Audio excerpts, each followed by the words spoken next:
What's the most unethical thing you've done that you don't regret? One, identical twin here. We once rented a car for a long drive we had to make together. It was going to cost extra to put two drivers on the rental, so we went with her name. The plan was, if I got pulled over, I'd use her license and information so we wouldn't get in trouble. We also share a movie pass and have borrowed each other's IDs for things now and then. It seriously comes in handy sometimes. 2, I saw a fantastic antique mirror perfect for my house at an estate sale, but it was cash only, and I didn't have any cash on me. I took the price sticker off while I ran to the ATM, then reapplied it when I got back. Signs were posted all over that items without price tags were not for sale. These estate sales are cutthroat, and I didn't want someone else buying this mirror. 3, I was the officer in charge of a U.S. Coast Guard small boat station and had an E3 transferring in from another unit.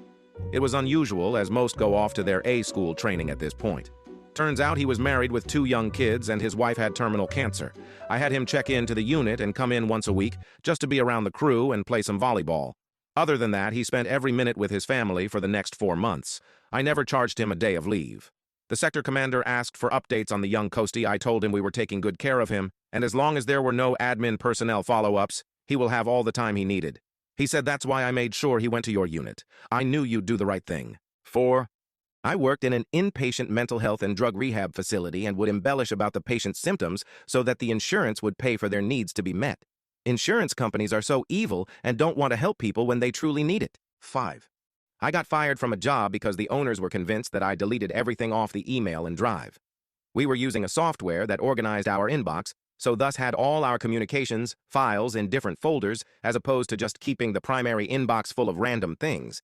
It's literally what I was hired to do. They fired me without even allowing me to speak or explain how the system worked. After firing me, they doxed me and made absolutely insane social media posts about how I was a racist leech. People showed up at my apartment. Their posts went viral, and I eventually had to wipe myself off the internet. It was hard to find work. I lost several friends.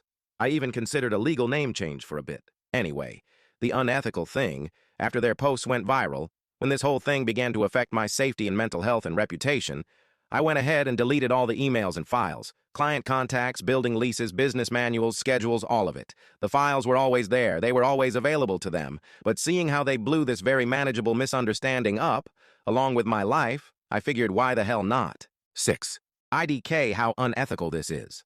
But I used to sell merch inside a stadium for a major NFL team, and sometimes we worked meet and greets for the players. These meet and greets were usually done by one of the team's sponsors, so that company's branding was on everything along with the team's name logo. The company that sponsored this specific event was, and still is, a major credit card company in the U.S. that is very well known. We wore